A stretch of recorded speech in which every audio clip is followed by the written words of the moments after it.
these are the people who may not, I say may not, for some medical reasons, if the medical doctor prescribe you, you might be able to do, but if without any medical supervision, never do.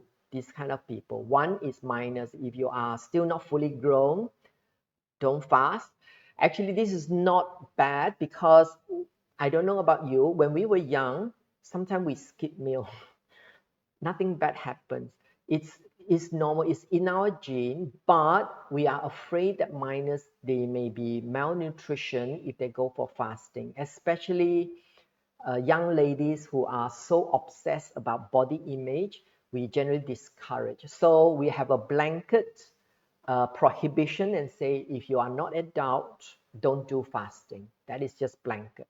But it is not, if the doctor says you can. When in my research, there's a pediatrician, the specialist doctor for children. He treat a lot of obese children. He prescribed fasting. So, but this one is for cautionary purposes, we don't do.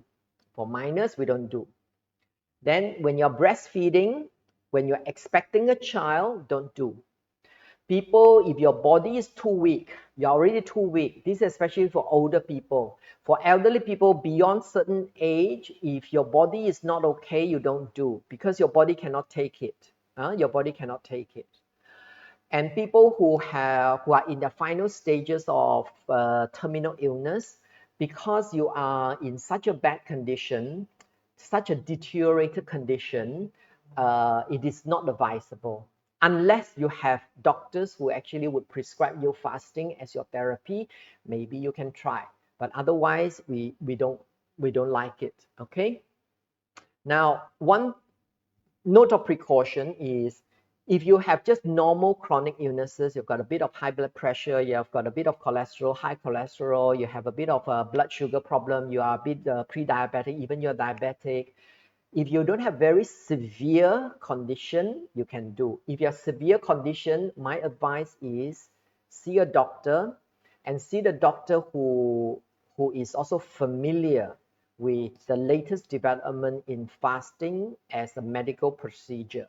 So find a doctor, if you're very serious, find a doctor who is willing to do this, who understands this, who knows about this, with the help or with the monitoring. You don't need the help from the doctor, but you need the monitoring from the doctor to help you.